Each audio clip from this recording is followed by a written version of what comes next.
I spent the first 30 years of my birding history along the California coast, specifically living along Monterey Bay.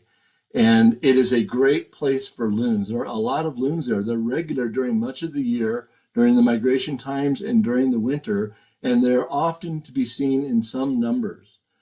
So when I was starting out birding, and really getting serious about it, I took up sea watching. And I'd go to places like this coastal promontory down here in the lower left, El Jarro Point in Santa Cruz County, my home county, and go out there with the scope and set it up. And the loons would just be flying by me. I didn't have to do much. I just had to put myself there and they'd be going by in the tens or hundreds or even thousands of loons. Pacific loons were really abundant.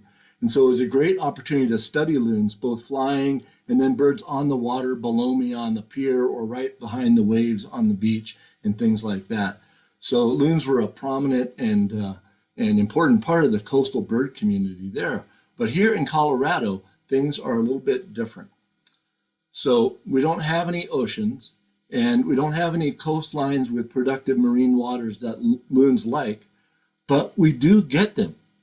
We get loons, and certain reservoirs are great places to look for loons. And, you know, in California, maybe you kind of take them for granted. There's so many and so easy to see them. But here in Colorado, each one is like a prize.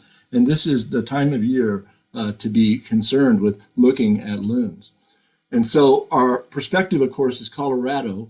And our focus tonight will be on the fall and winter season, because that's when we have loons here in Colorado primarily. And we're going to be talking about loons on the water. So it's great to see them flying around, but we don't really get much of an opportunity to do that here. So tonight we're going to focus just on birds flying, on birds on the water. Excuse me. Do a little housekeeping here. So we're not going to be talking about birds in the beautiful breeding plumage, yodeling away on the lake like on Golden Pond. Instead, the experience is going to be much more like on Lake Pueblo, and things can be a little bit different. Now, we all dream of seeing loons in beautiful breeding plumage. Look at these 4 of our focal species for tonight arrayed here, and how gorgeous they are, each one looking different, each one arrayed in the spectacular breeding finery. And, you know, it's great to see loons like this, but we don't have an opportunity like that too much in Colorado, especially in the fall and winter. Now, as we look at these beautiful breeding plumage birds, I just want to point out, let's notice that we have 2 larger sized birds here on the top and the bottom, and we have 2 smaller sized loons represented on left and right. And notice that in this breeding plumage, these loons all have a dark black bill, except for this one, which has a yellow bill, which is characteristic of that species. So, you know, you're hoping to see this, and maybe sometimes you can some places, but for the most part, our dreams need to fade a little bit to some reality check.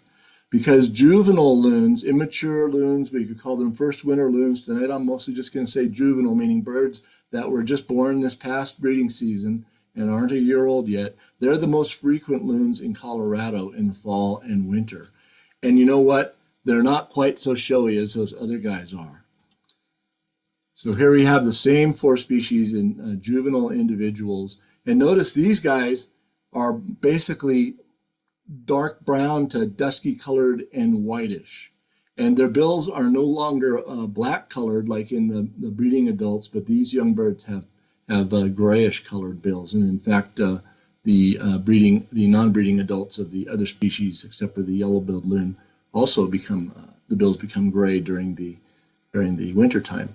So not quite so showy, but this is a bit of our reality. But the sad part is it gets a little bit more difficult because loons choose wide open water spaces, and they like to be farther away rather than closer. And so, we have to deal with loons that are far away, and now all of a sudden the viewing isn't so great. And even in the scope, things don't look quite so clear cut. What are we going to do?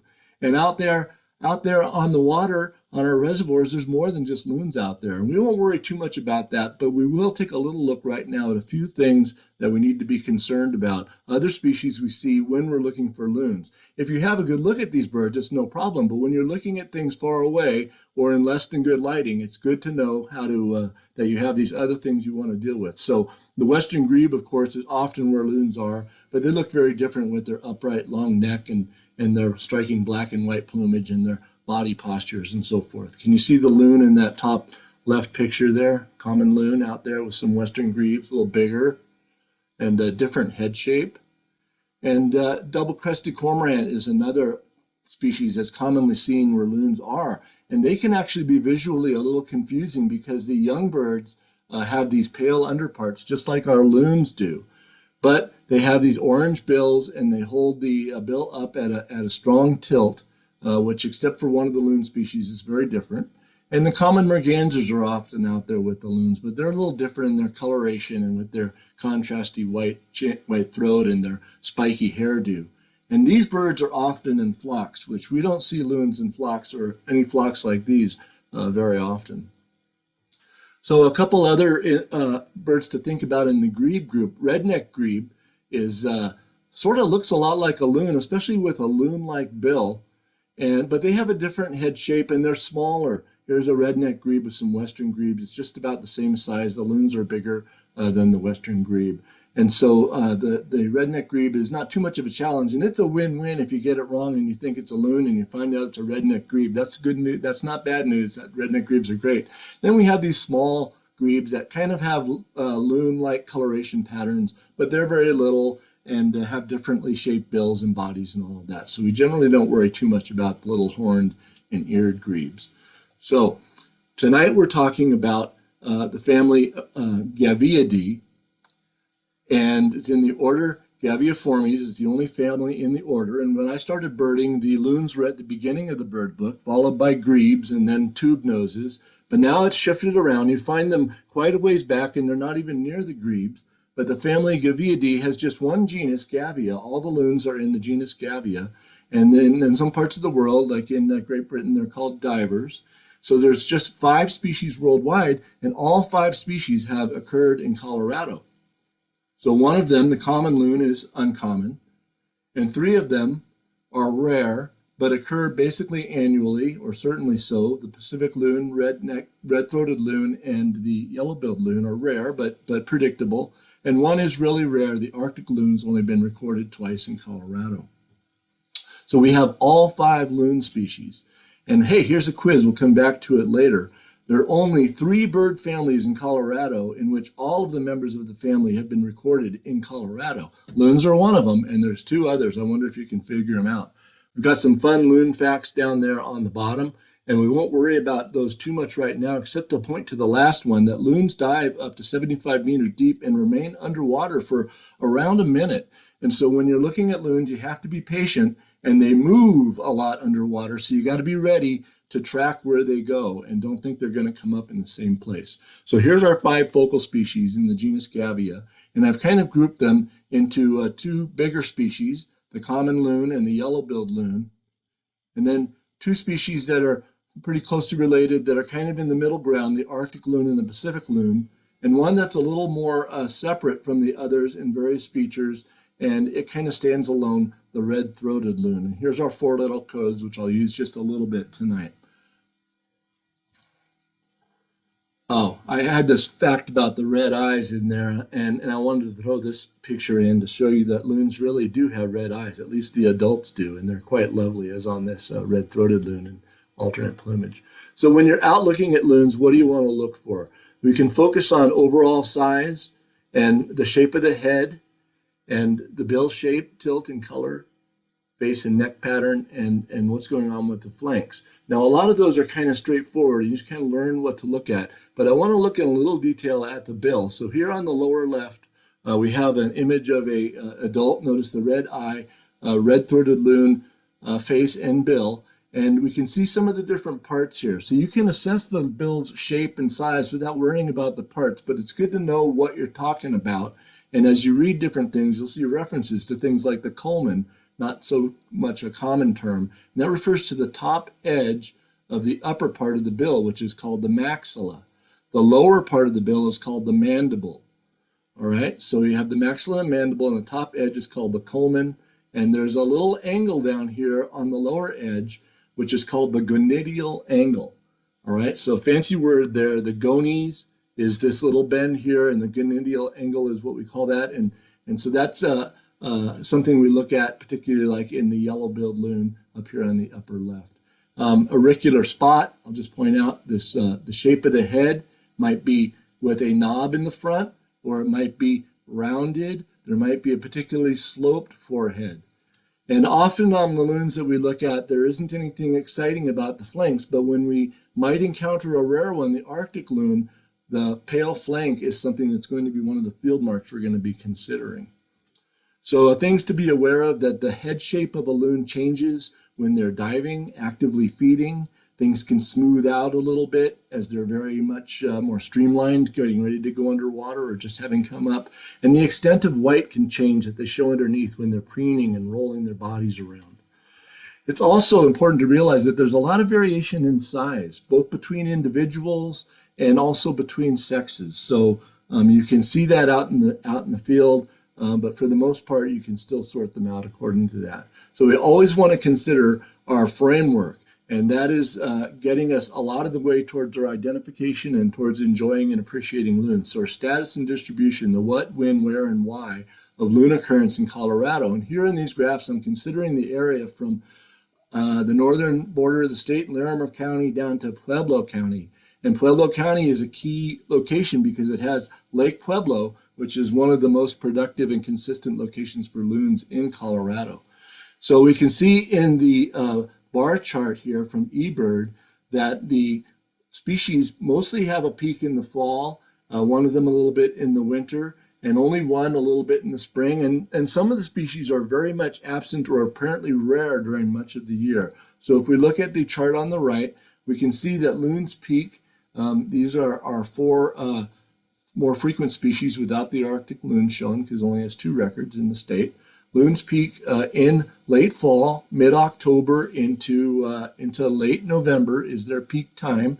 And the common loon in the green line here is much more numerous, more common, although it never really gets that status here in Colorado, but they're much more numerous than the other species, and followed by the Pacific loon, and in the fall, the red-throated loon on an average frequency of occurrence. And then the yellow-billed loon has its peak in the wintertime, actually. They do start to, some could show up in late fall, but winter is their peak of occurrence.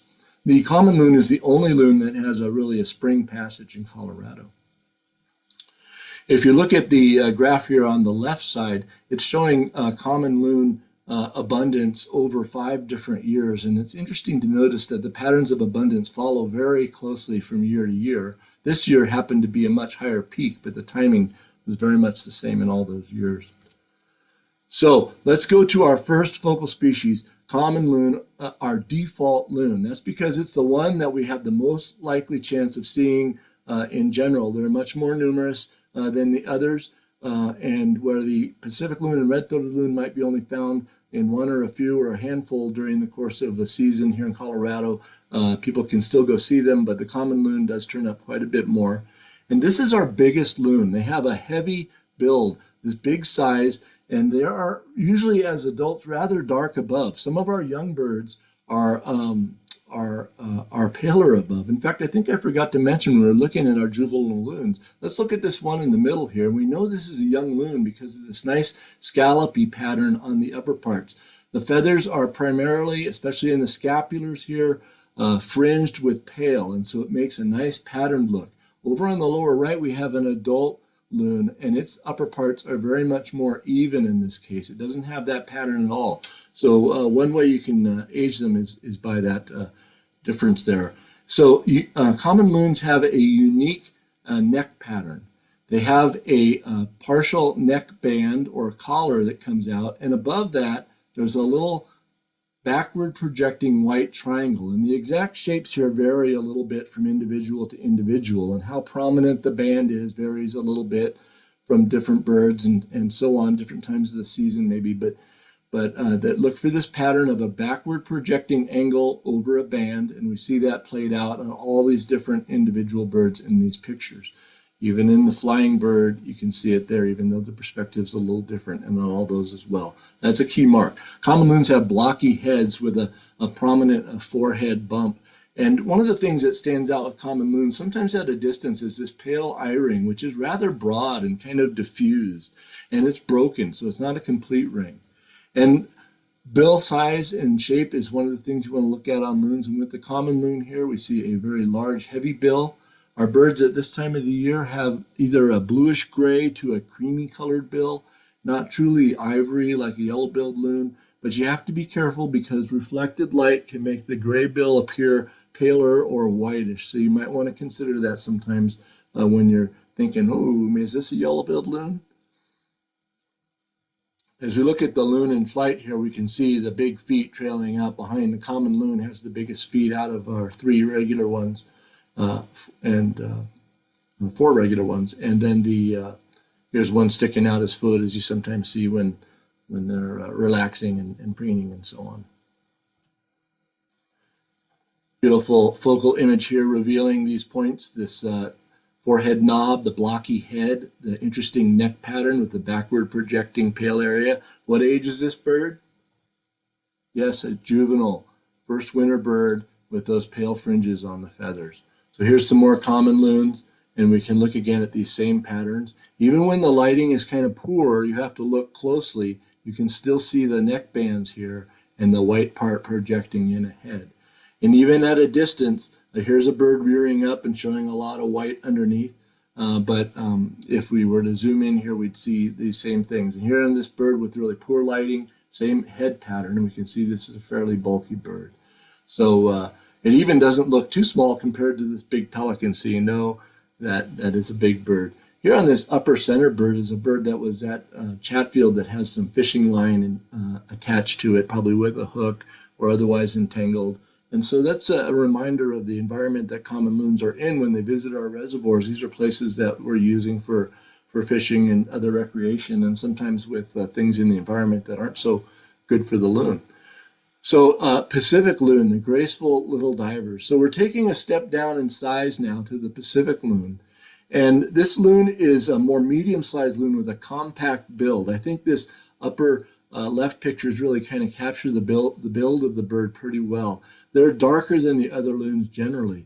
They have an important field mark that's not always evident or very strong, but it's great when you see it, which is often. That's this little chin strap mark that you see on the top of the throat, the base of the chin on these various birds. Here it's kind of more drab on this juvenile bird. See the patterning on the upper parts I talked about? This individual has it pretty well marked, and you can see it on these other ones as well. So another important pattern to look at on the Pacific loon is that they have a strong contrast on their neck, and it's a very clean-cut delineation between the nice clean white in the front and the darkest part of the neck at the side neck, forming like a vertical stripe, a side neck stripe, and then the back of the neck is pale. The nape area is pale. So that pattern will help distinguish from a red-throated loon, and it's different also from the common loon with its neck band pattern. Here, see the pale neck, pale nape on the back of these birds' heads is very distinctive. Notice also that the Pacific loon has kind of a peak over the middle of the crown or even over the front of the crown. If you had to say where's the center of gravity, it's oriented towards the center front part of the crown. Okay, so that'll be a distinguishing feature later with the red-throated. The bill is straight, kind of like a mini version of a common loon bill, not as much depth to it, and it tends to hold it level. Beautiful study of of a Pacific loon that's just surfaced here along the California coastline. Look how beautiful and sleek. A great look at the bill. Notice it has a dark edge along the top of the bill. That was what we call the culmen. So here's some more looks at Pacific loons. And some of the views aren't so great right now maybe, but with this bird flying over, you can see that chin strap and that dark stripe along the side of the neck. So we don't see the flying birds, but I'm showing you the pictures because you see those same features well on the flying birds that we see on the birds on the water. Take a look at this guy with this nice stripe along the side of the neck and very clean cut and a pale nape. That's what we're talking about. Over here on the left, these Pacific loon with these grebes, you can kind of get a size sense there, not overwhelmingly big like a common loon would be compared to them. A little hard to view, but we can zoom in a little bit more and see that dark part on the side of the neck and the pale nape and the bill pretty much level. A little bit of a suggestion of an angle, I think, is just the way the photo is. This one on the right, kind of shadowy, But as we zoom in with the scope or the lens, we see, hey, look at that chin strap there. And look at the center of gravity for this curve here being a little bit forward of center. So Pacific loon. All right.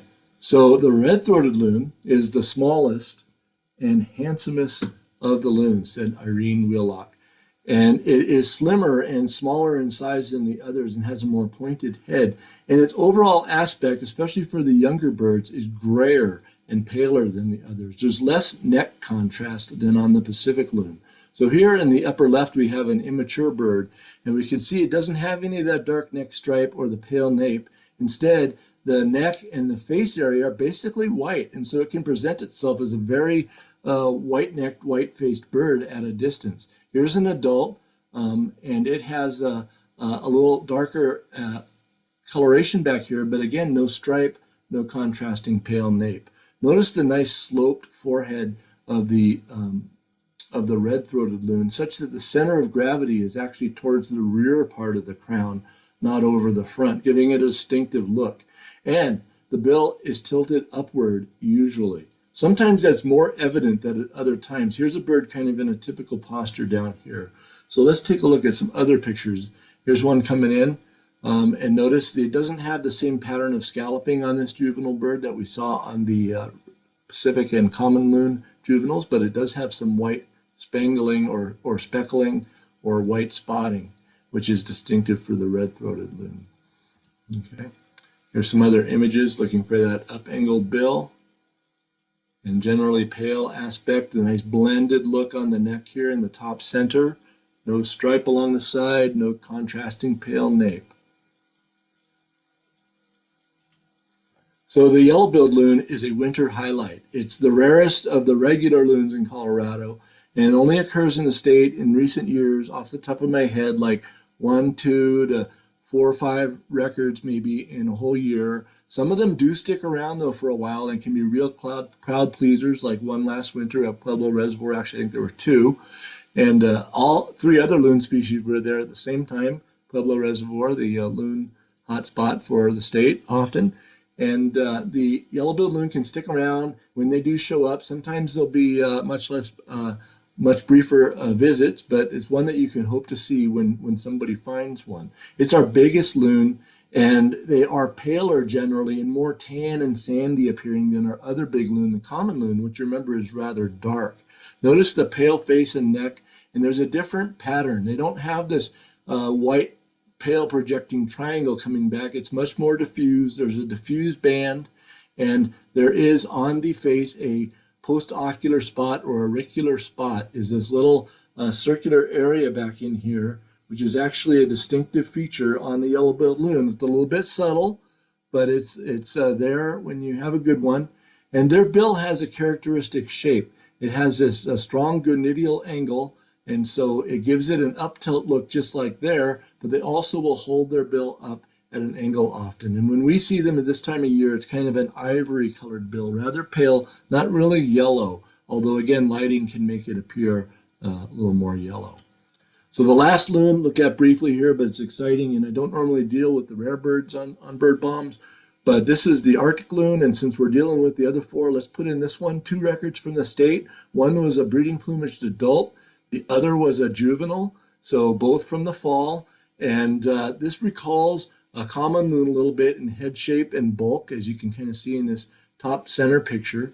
But compared to the Pacific loon, it's actually a little bit bigger. The bill is often held tilted upward a little bit. Here's one of our Colorado records from Walker Gravel Pit in Douglas County. There is often a prominent forehead bump, unlike the Pacific loon, which has a nice, more smoothly rounded head.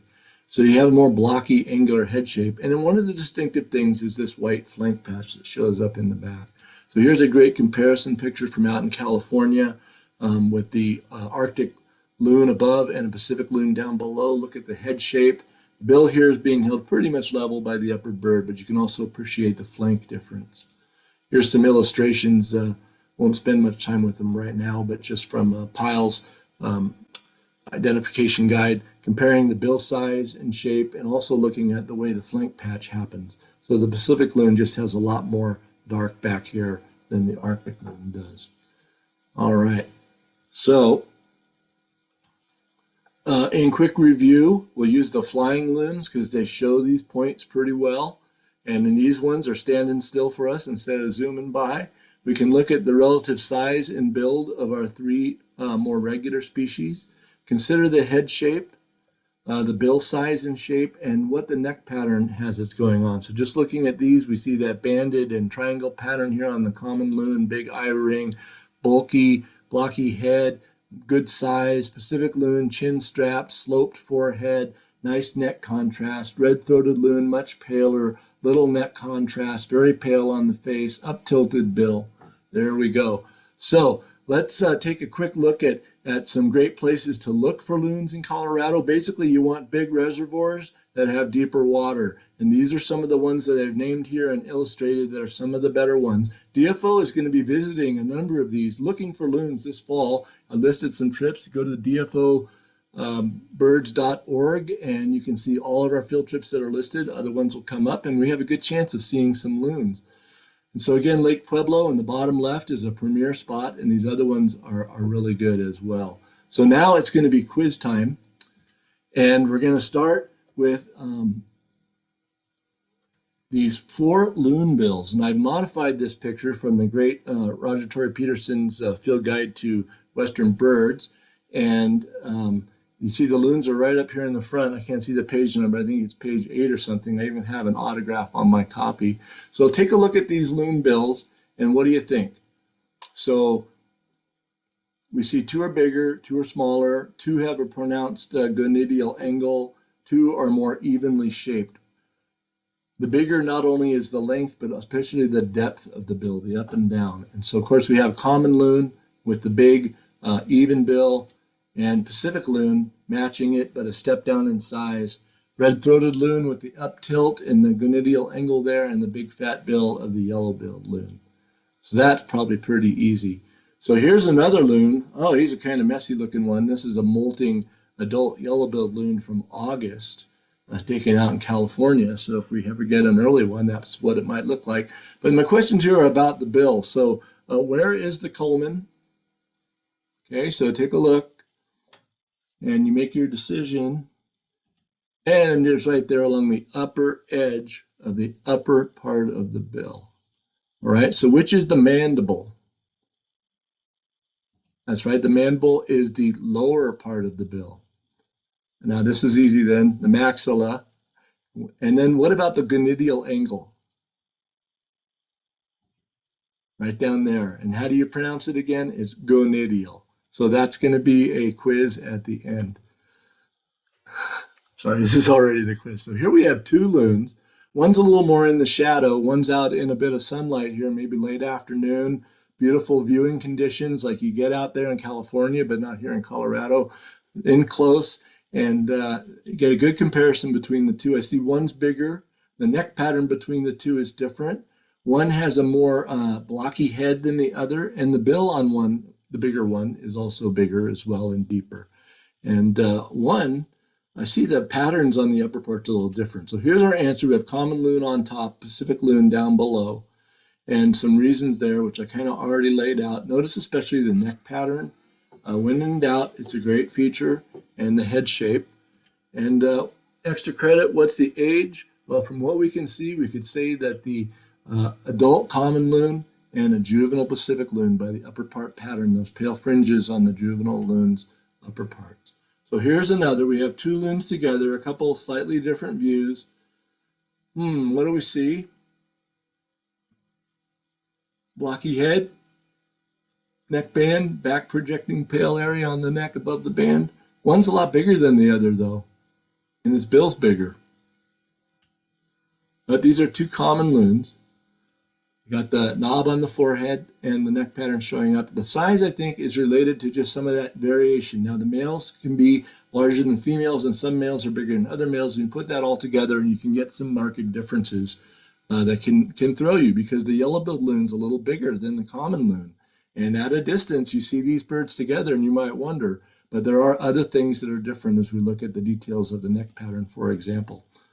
All right, so here is a, this guy's far away. What are we going to do? Well, we can get out the scope and bring it in a little bit and get a better view and see that we have a low contrast on the neck, a little bit of an up tilt, very sloped forehead, all that coming together for red-throated loon.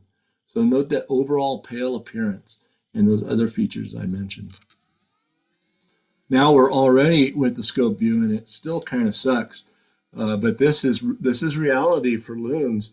And this one I think was at 11 Mile Reservoir in Park County, and we can zoom in a little, and we can at least appreciate that there's some nice contrast on the neck and a dark stripe along the margin, paler to the nape. The bill looks level. So with those things, we're going to go where? Pacific loon. There you go. Now, you should know this now. I'm going to ask you, what genus are loons in? What is the name of the genus? And what is the family name? Do, do, do, do, do, do. Gavia is the genus, and Gaviidae is the family. All right, so good to learn those things. So one of our last quiz images here, we've got a little face-off, and we have two similarly sized loons, and from what we can see of their bulk and their bill, they're big loons, and so we're going to go to common and yellow-billed, and you can put it together from there to sort it out. Look at the neck patterns, the overall pale color tone of the neck and face of the yellow-billed loon, and of course it's paler. Well, you can't really see the bill color on the common, but the pale coloration of the yellow-billed loon and the up-tilted look to it. All right, so I've got our taxonomy quiz answer below. Remember about which families have had all their members found in Colorado. We'll look at that in a sec. But right now we've got two loons flying by. We've just got to Chatfield Reservoir on my evening field trip that's coming up in about 10 days. And we've got these two loons that are zooming by. This is unheard of in Colorado. Oh my goodness, they're two different sizes too. What species are these? Well, let's go right away to our neck situation. We see low neck contrast on the smaller one, and we see a little up tilt on the bill and rather pale on the face neck area. So we're going to go with red-throated. So then we can step up and we see the loon in the back is not have a big blocky head, but it has kind of a sloped head. And we can even see a lot of stuff going on in the chin area. So we're going to say that's a chin strap and go with Pacific loon there. Red-throated above and Pacific loon in the blurry image below. Would be a fantasy on a field trip. So we've come to the conclusion of this bird bomb, and I'd like to very much thank those who have contributed photos for this bird bombs. I can't do it without these photographers who contributed the images that I can talk about and bring together for you so nicely. So thank you to all of you and to the people that help in the background as well. If you'd like to be a Bird Bombs contributor and you put photos on eBird, I can access them directly. I like to do it with permission. So you can let me know if that's okay, or if you'd like have any questions or comments for me, I'd like to hear about them. So our next Bird Bombs is coming up in November. And before then, though, you can view past Bird Bombs, and you can view this one again, study it a bit more shortly. It'll be up on our web page, on our programs page under past programs. You can get to all the bird bombs. And we're going to get ready now for a more raptor focus. DFO has had a raptor focus this month, and we're going to continue in November with our monthly program on our Hawkwatch topic, and then bird bombs on the forest hawks, and that's the accipiters. So I'm excited about that program because I love those hawks. So I look forward to seeing you back for that. And I'm going to stop sharing now, and we'll see if we have any questions.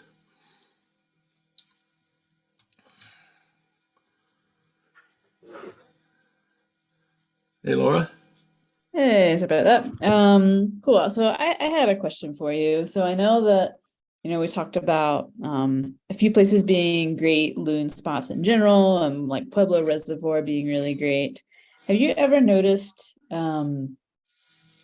like a tendency for certain species of loons to gravitate towards certain loon hotspots?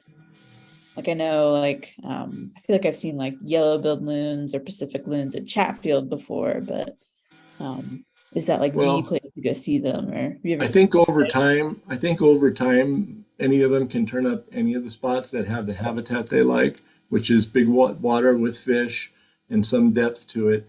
And I think that I don't know, I think the bigger species probably dive deeper on average and may prefer deeper ones, but a lot of these reservoirs are similarly deep depending on water levels.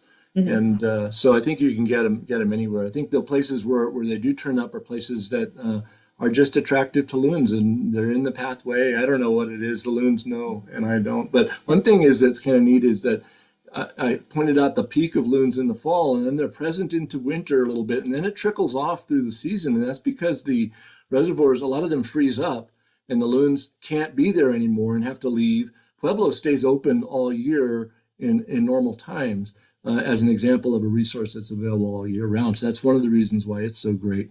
And some of those loons, loons need space to run to take flight. Only the red-throated loon can kind of take off from one spot.